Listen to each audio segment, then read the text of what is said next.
날씨가 많이 쌀쌀해졌습니다. 이제 겨울 같은 날씨입니다. 그럼에도 불구하고 날씨가 추우면 특별히 우리 어르신들은 많이 힘이 드실 텐데 우리 모든 성도들에게 건강의 복이 있기를 주의 이름으로 축복합니다.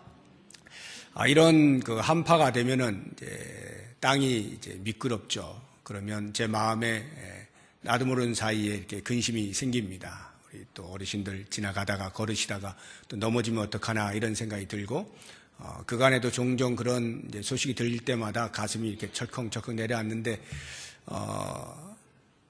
조심조심 다니시고요. 그럴지라도 어찌할 수 없이 이렇게 넘어지는 경우가 있는데 이렇게 길을 가다가 넘어지게 되면 보통은 이제 연세가 드신 분들은 뼈가 많이 약하기 때문에 뼈가 이렇게 부러지는 일들이 종종 있습니다. 이제 골절상을 입죠. 넘어지니까 약간의 살갗이 이렇게 벗겨지는 그러한 찰과상도 같이 있을 겁니다. 통증이 있는데 집에 가서 내가 아프다 해서 찰과상 난 이렇게 피가 맺혀 있는 살갗을 보면서 이제 빨간 약을 들고 이렇게 바른다면 과연 그 통증이 사라질까? 상식적으로 그렇지 않죠. 뼈가 부러져서 느끼는 통증이기 때문에 빨간 약 발라서 될 일은 아니다 하는 것을 우리 모두는 잘 알고 있습니다. 어떤 질병이든지 그 질병이 발생했을 때 근본 원인을 찾지 않고 나타난 현상만 보고 처방을 하면 낭패를 보게 돼 있죠. 진단을 엉뚱하게 하면 처방을 엉뚱하게 하는 것이고 진단을 잘못하면 처방도 잘못하는 것입니다. 영적인 질병에 있어서도 다를 바가 없다는 생각이 듭니다. 우리가 영적으로 여하한 질병에 걸렸을 때 왜 그 질병이 찾아왔는가에 대한 근본 원인을 찾지 않고 겉으로 드러난 표면적 현상만 가지고 고쳐보려고 하면 그 영적인 질병은 전혀 고쳐지지 아니한 채 계속 미궁으로 빠질 수밖에 없습니다. 그래서 오늘 말씀의 제목이 바른 진단과 처방만이 살 길입니다. 이렇게 제가 정했는데 바른 진단과 바른 처방입니다. 바른 진단과 바른 처방만이 살 길입니다. 이 부분에 있어서 오늘 우리가 읽은 시편 38편이 우리에게 큰 도움을 주고 있습니다. 다윗이 가지고 있었던 큰 고통 그리고 그것이 무엇 때문인지에 대한 정확한 진단 그리고 그 바른 진단에 따른 바른 처방을 함으로써 새롭게 구원의 즐거움을 회복하는 이런 모습을 보면서 오늘날 우리들에게도 동일하게 그와 같은 고통과 영적인 무기력감이 있다고 한다면 이 말씀을 통해서 새롭게 회복될 수 있는 귀한 시간이 될 수 있기를 바랍니다.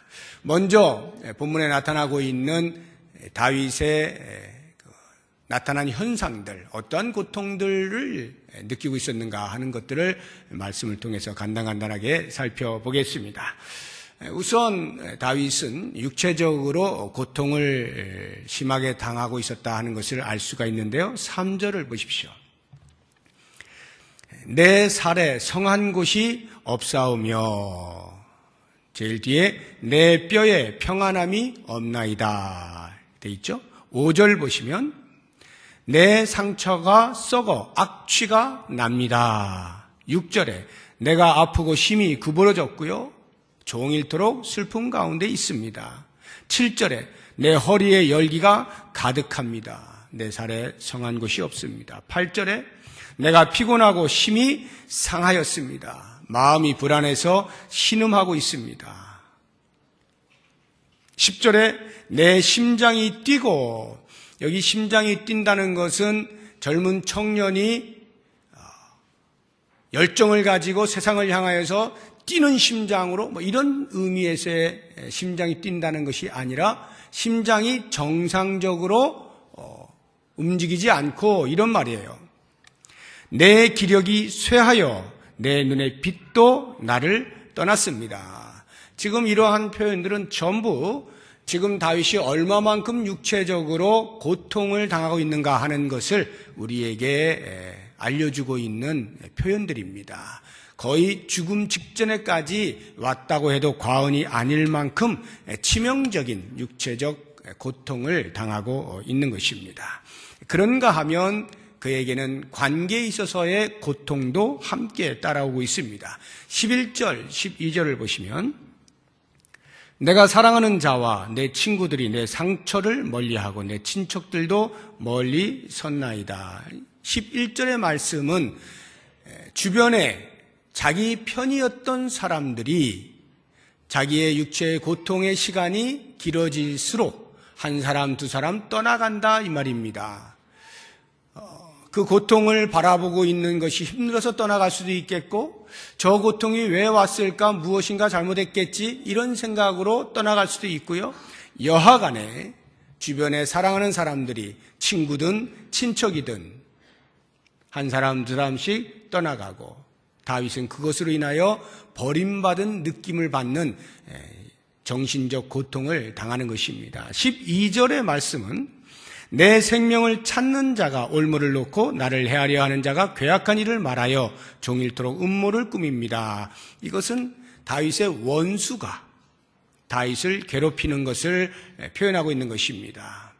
음모를 꾸미고 박해를 하고 넘어뜨리려고 온갖 중상모략을 다하는 이러한 모습을 봅니다. 그러니까 다윗은 이런 관계에 있어서도 크나큰 고통을 당하고 있는 것이죠. 이것으로만 끝난다면 혹시 모르겠습니다. 견딜만 할지. 그런데 다윗은 거기에 한 걸음 더 나아가서 하나님과의 관계가 무너져 있잖아요. 무엇보다도 영적으로 하나님과의 관계가 끊어짐에 따르는 피폐함이 말로 할 수 없었던 것입니다. 그러니까 총체적으로 보면 다윗은 육체적으로든 정신적으로든 영적으로든 큰 고통 가운데서 오랜 시간을 힘들게 지내오고 있었다라고 하는 것을 우리가 알 수가 있습니다. 이러한 다윗의 드러난 현상들에 대해서 과연 다윗은 어떻게 진단을 하였을까 하는 것이 궁금한데요. 1절과 2절을 보시면 자신이 당하는 고통은 하나님께서 자기에게 내리신 징계 때문이라고 고백을 하고 있는 것을 보게 됩니다. 1절 여호와여 주의 노하심으로 나를 책망하지 마시고 주의 분노하심으로 나를 징계하지 마소서. 주의 화살이 나를 찌르고 주의 손이 나를 심히 누르시나이다. 3절 전반절에 주의 진노로 말미암아 내 살에 성한 곳이 없습니다. 이렇게 고백을 하고 있습니다. 하나님의 징계 때문에 내가 지금 이렇게 고통당한다. 하나님이 나에게 무언가 화가 나셨다. 분노하셔서 그것을 나에게 화풀이를 하시는 것이다. 그래서 그로 말미암아 내가 이렇게 큰 고통을 당한다. 2절을 보시면 주의 화살이 나를 찌르고 할 때 화살 촉이 빼쪽하죠. 그걸로 그냥 이렇게 찌른다 이런 뜻이 아니고요. 화살을 시위를 당겨서 쏜다는 거예요. 그래서 그 화살에 내가 관통을 당했다. 그러한 고통을 지금 당하고 있다 이런 말이에요. 주의 손이 나를 심히 누릅니다. 주의 손이 눌러요. 그것으로 인하여 고통을 느끼는 겁니다. 이것은 잘 이렇게 이해가 좀 빨리 안 오죠. 주의 손이 눌러서 왜 내가 고통을 당하나. 주의 손은 따뜻한 손이고 거룩한 손이고 한데 물론 주님께서 화가 나셔서 이렇게 누르셨을 때 당하는 고통이 있어요. 그런데 주의 손이 뭐 얼마나 크길래 어떻게 하길래 다윗이 고통을 당할까? 제가 계속 이 부분에 대해서 어느 정도의 고통일까에 대한 묵상을 하다가 제가 유학을 갔을 때 그 기숙사에서 이제 이 분리수 쓰레기 분리수거를 할 때의 기억이 났습니다. 캔 있죠, 캔. 뭐 콜라 캔이라든지 이런 캔들이 있잖아요. 그 캔을 그냥 버리면 부피가 너무 커서 이제 불편한 거예요. 그래서 이것을 부피를 최대한 줄이기 위해서 거기서 그때 사용했던 것이 쇠 이 막대기에다가 밑에다가 네모난 쇠판을 이렇게 용접을 해서 붙였어요. 이 정도 두께의 쇠판을 네모나게 해서 쇠 봉을 달고 그것으로 캔을 딱딱한 곳에 놓고 위에서 팡 치면 한 번에 쭈그러듭니다. 그냥 납작하게 돼버려요. 한 번만 빵 치면은 그냥 확 쭈그러들어서 그걸 버리곤 하는데요. 그게 생각이 나더라고요. 주의 손이 다윗을 눌러버리니까 얼마나 주의 손이 큰지, 얼마나 무거운지 다윗이 그 밑에서 숨도 못 쉬는 그러한 고통을 느낀다. 이런 이제 표현인 것이죠. 이 정도로 다윗은 그 고통을 느끼는 것의 원인을 주의 징계하심으로 본 겁니다. 전혀 틀린 것이 아니죠. 정확하게 맞는 진단입니다. 그러나 그것으로만 만약 그쳤다라고 한다면 다윗은 반밖에 진단을 못한 거예요. 오히려 거기에 한 걸음 더 나아가서 진짜 근본 원인을 찾을 수 있어야 하는데 다윗이 바로 그 한 걸음을 더 나아가는 것을 우리가 볼 수가 있습니다. 3절부터 보시면 뒷부분에 나의 죄로 말미암아 내 뼈에 평안함이 없습니다. 지금 자기가 당하고 있는 모든 고통의 근본 원인은 하나님께서 나를 징계하신 이유는 내 죄 때문입니다 라고 하는 가장 근본적인 원인을 찾아낸 것이죠. 내 죄 때문입니다. 4절을 보세요. 내 죄악이 내 머리에 넘쳐서 무거운 짐 같으니 내가 감당할 수 없나이다. 자기가 저지른 죄악의 크기가 얼마나 큰지 머리 위에서 눌려지는데 도저히 감당할 수 없을 만큼의 무게로 그렇게 자신이 범죄하였다라고 고백하고 있는 것입니다. 5절을 보세요. 내 상처가 썩어 악취가 나오니 내가 우매한 까닭이로 쏘이다. 나의 우매함이 지금 이러한 고통을 가져오게 했다라는 겁니다. 다윗이 범죄했습니다. 사실이죠. 그래서 그것을 깨달았어요. 그런데 한 걸음 더 나아가서 나의 우매함 때문입니다라고 고백하는 것은 무슨 뜻일까요? 그냥 지혜가 좀 없다는 걸까요? 미련하다는 걸까요? 자기가 범죄해 놓고도 그것을 하나님 앞에서 숨길 수 있다라는 착각, 마치 손바닥을 펴서 하늘을 가릴 수 있다라고 하는 착각을 하는 것처럼 다윗은 하나님 앞에서 자신의 죄를 숨길 수 있다라는 착각을 하는 그 우매함에 빠진 거예요. 바로 그 우매함이 나로 하여금 이러한 고통을 갖게 했습니다 라고 고백을 하는 거죠. 정확한 바른 진단을 하는 것을 볼 수가 있습니다. 저의 경우를 이렇게 보아도 저에게 어떤 문제가 생길 때 정상적이지 못한 어떤 상황들이 발생할 때 영적으로 어떤 곤고함을 느끼고 침체감을 느끼고 구원의 즐거움이 사라진 것처럼 느껴지는 그러한 순간들을 보면 거의 대부분이 그 문제의 핵심에 내가 있다는 것을 알게 됩니다. 내가 문제의 근원이다라고 하는 것을 알게 돼요. 그럼에도 불구하고 또 가끔은 그 원인을 나에게서 찾지 아니하고 나 아닌 다른 사람에게서, 나 아닌 상황과 환경 속에서 찾으려고 하는 습성도 있다는 것을 발견하게 됩니다. 바로 이러한 문제에 있어서 다윗은 정확하게 자기 자신에게서 그 문제의 핵심을 찾았다라고 하는 것이 우리가 눈여겨보아야 하는 것입니다. 만약에 문제의 원인을 나에게서 찾지 아니하고 다른 것에서 찾기 시작하면 그 진단으로 말미암아 내려진 처방도 역시 잘못된 것이 될 수밖에 없겠죠. 우리가 잘 알고 있는 가인이라고 하는 인물이 하나님 앞에 제사를 드렸는데 거절을 당합니다. 얼마나 화가 나겠어요. 그런데 자기 동생인 아벨이 제사를 드릴 때는 하나님이 너무나 기쁘게 받으시는 거예요. 화가 치밀어 오르는 것입니다.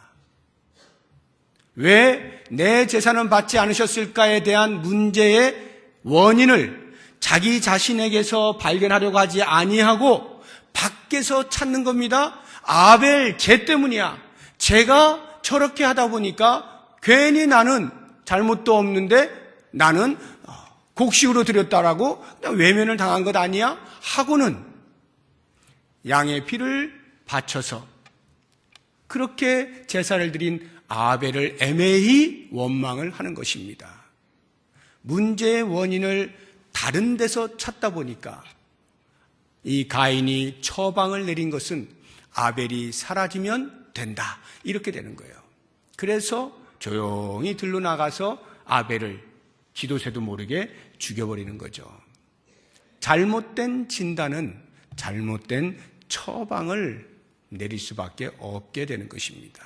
사울 왕도 마찬가지입니다. 그가 처음부터 하나님 앞에 버림받은 왕은 아니었어요.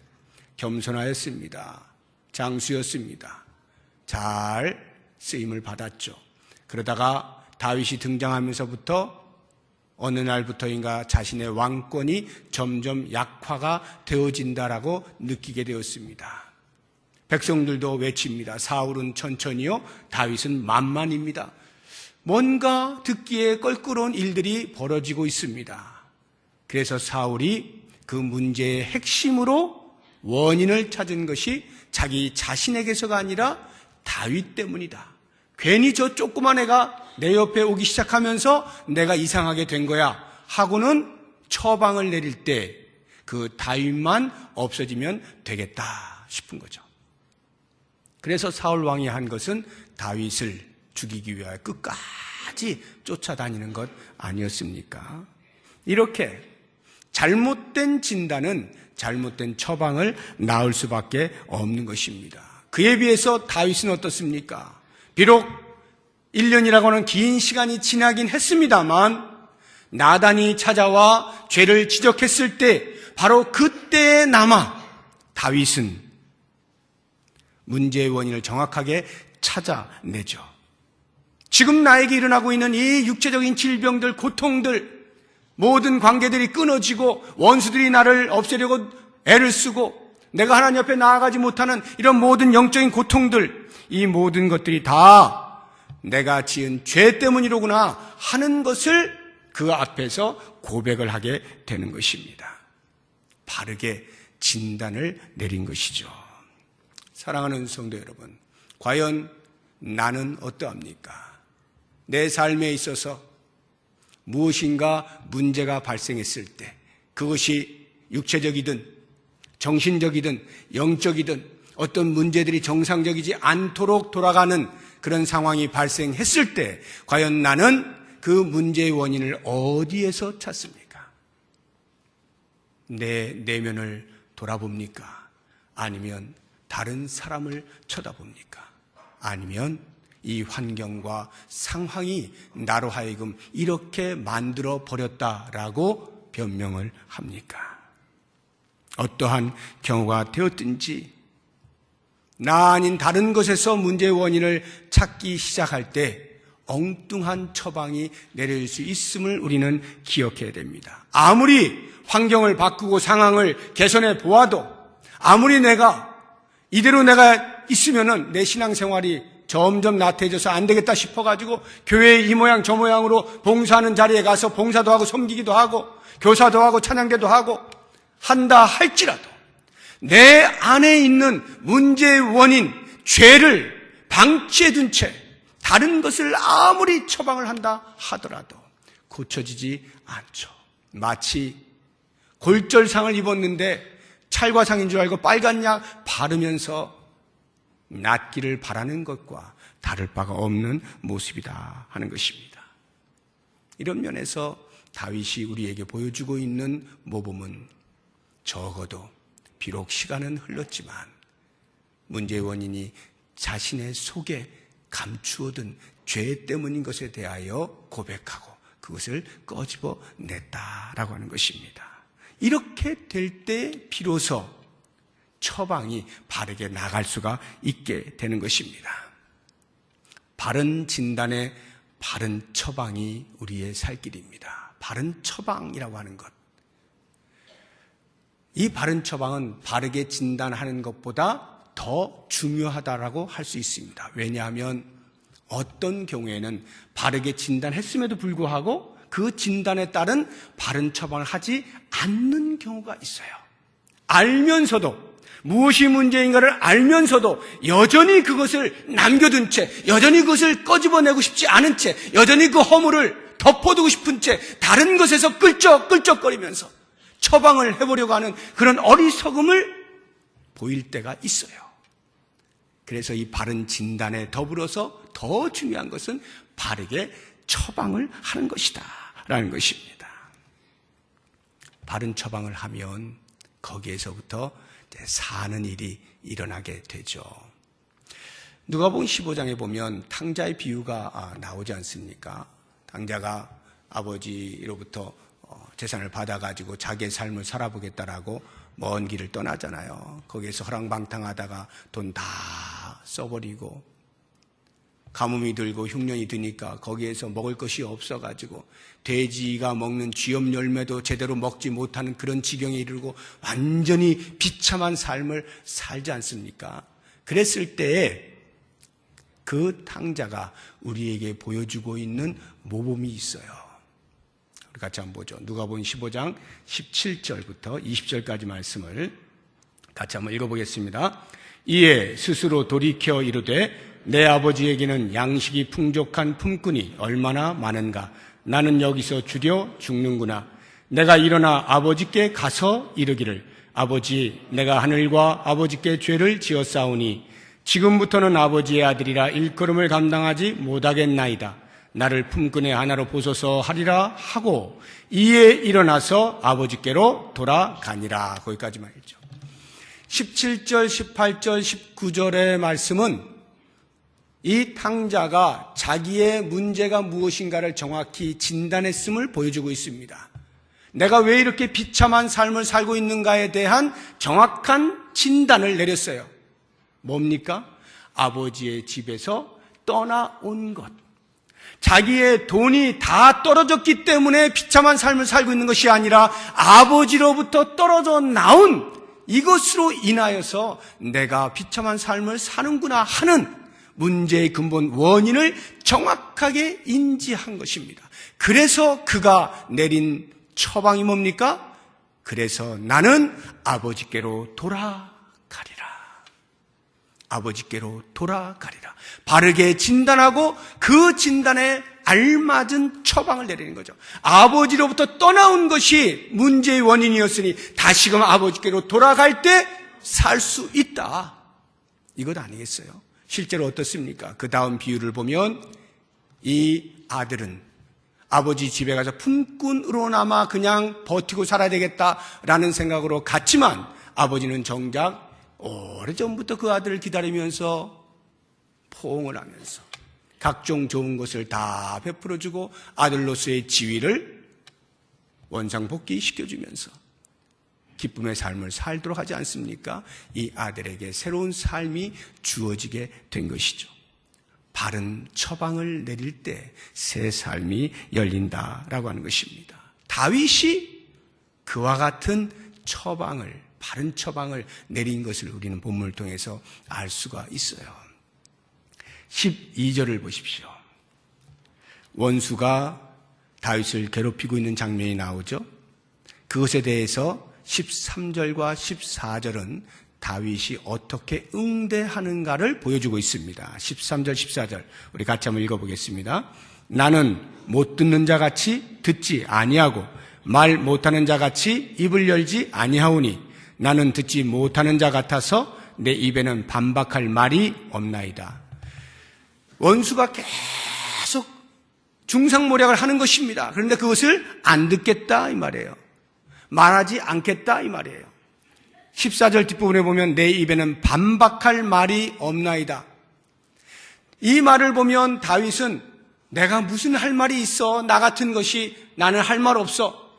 그런 의미에서 반박할 말이 없다는 뜻이 아니라 얼마든지 그 원수들에게 대하여서는 다윗이 할 말이 많아요. 네가 왜 나에게 이렇게 괴롭히느냐? 내가 너에게 뭘 잘못했어? 얼마든지 변명하고 논쟁을 하고 이길 수도 있을런지 모릅니다. 그런데 다윗이 그렇게 처방을 내리지 않았다 이 말이에요. 그것은 바른 처방이 아니라는 것을 안 것입니다. 그렇게 원수가 말하는 것을 응대함으로써 내 고통이 사라진다고 생각지 않은 것입니다. 그가 내린 바른 처방은 그 사람들과 응대하는 것 대신 오히려 주께 나아가겠다. 주님께로 나아가겠다. 그래서 뭘 한다고요? 18절 보십시오.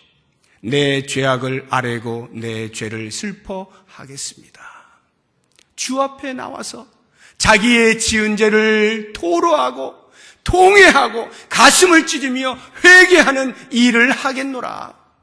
주 앞에 나올 때만이 답이 있음을 알게 되는 거예요. 그리고는 21절 22절에 여호와의 나를 버리지 마소서, 나의 하나님이여 나를 멀리하지 마소서, 속히 나를 도우소서, 주 나의 구원이시여. 구원을 호소하는 겁니다. 아버지 앞에 나와서 죄를 토로하고 아버지께서 나를 용서해 주시기를 구원을 호소하는 이것이야말로 다윗이 정확한 처방을 내리고 있는 모습이라 하는 것입니다. 사랑하는 여러분, 우리의 죄를 사하실 수 있는 권세를 가지신 분은 여호와 한 분뿐이시죠. 여호와 앞에 나올 때만이 비로소 우리 안에 있는 문제의 원인이었던 죄를 해결받을 수가 있는 거예요. 주님께서 죄사함의 은총을 베풀어 주실 때만이 비로소 우리가 그토록 문제로 나타났던 많은 현상들의 근본 원인이었던 죄가 해결될 수가 있는 거예요. 이것이 사라지게 될 때 비로소 우리는 살 길이 열리게 되는 것이죠. 죄로 말미암아서 우리가 흘리는 눈물들이 있습니다. 고통으로 인하여서 흘리는 눈물이든 그 죄가 얼마나 추한지를 깨닫고 회개하는 심정으로 흘리는 눈물이든 우리의 눈에서 흐르는 눈물을 닦아줄 수 있는 분은 여호와 한 분뿐이심에 대한 분명한 인지와 신뢰가 있을 때만이 그 사람은 주 앞에 나와서 토로할 수 있고 주 앞에 두 손을 들고 항복하며 주의 도우심을 구할 수가 있는 것입니다. 다윗이 바로 그렇게 바르게 처방을 함으로써 드디어 그의 마음에 사라졌던 구원의 즐거움을 회복할 수가 있었던 것이죠. 사랑하는 성도 여러분, 저는 오늘 여러분들에게 직접적으로 말씀을 드리고 싶습니다. 과연 내 마음속에 구원의 기쁨이 있는가? 아니, 혹시 내가 신앙생활을 해오는 동안에 그 구원의 기쁨이 점점 약해지진 않았는가? 미미해져 가지는 않는가? 아니, 지금은 잘 찾아도 볼 수 없을 만큼 사라져 있지 않는가? 아니, 어쩌면 그보다 더 심하여서 내 구원의 즐거움이 어디 있는지도 알지 못할 만큼 영적인 무감각 속에 있지는 아니한가? 자기의 자신을 솔직하게 들여다보시기 바랍니다. 만약에 그런 분이 계시다면 오늘 다윗이 우리에게 보여주고 있는 이 모습을 따라서 주님, 내 안에 있는 죄가 나로 하여금 여기까지 오게 했군요. 내 죄를 들여다볼 수 있길 바랍니다. 그 죄가 회개되어질 때만이, 그 죄가 해결되어질 때만이 나는 다시 회복될 수가 있다는 것을 기억하고 주 앞에 나오십시오. 다른 어떤 데서 해결하려고 하지 마십시오. 사람들과의 관계에서 무엇을 개선하면 될 거라 생각하지 마십시오. 하나님 앞에 정직한 영으로 나와서 내가 숨겨두었던 그 모든 꽁꽁 묶어두었던 죄들을 풀어버리고 주님으로부터 죄사함을 받고 주의 베푸시는 구원의 은혜를 누리게 될 때 비로소 내 안에 사라졌던 구원의 즐거움이 회복되어지고 정직한 영이 새롭게 형성이 되어지면서 우리의 남은 생이 그 즐거움으로 날마다 더하여 살아갈 수 있다는 것 기억하시면서 오늘 이 말씀이 꼭 나의 말씀 되어서 이 말씀을 붙들고 2017년 한 해 새롭게 일어설 수 있는 우리 모두가 될 수 있기를 주의 이름으로 축복합니다. 기도하겠습니다. 하나님 아버지,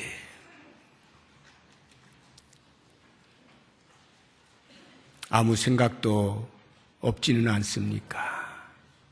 그저 먹먹하게 살아가고 있지는 않습니까? 아니면 답답합니까? 답보되어져 있고 정체되어져 있고 침체되어져 있는 영적인 상태에 그저 가슴앓이를 하면서 누가 이것을 해결해 주는가, 먼 곳을 바라만 보고 있지는 않습니까? 주님, 우리의 영적인 무력함을 용서하시고 우리의 내면을 들여다볼 수 있는 영성을 허락해 주시기 원합니다. 우리 안에 있는 더러운 죄악들이 우리를 이렇게까지 망가뜨릴 수 있음을 잊지 않고 우리의 모든 죄의 보따리들을 다 풀어 주 앞에 쏟아놓으며 주의 만지시는 은혜와 치유하시는 은혜와 회복시키시는 은혜를 경험할 수 있는 복을 허락하여 주시옵소서. 이제 2017년 한 해가 시작이 됩니다. 주님, 이 한 해 동안에 우리의 마음에 있는 모든 죄들이 다 사라지게 하시고 주님이 베푸신 놀라운 구원의 즐거움이 가득 넘쳐날 수 있는 복된 한 해가 되게 하여 주시옵소서. 예수님의 이름으로 기도드립니다. 아멘.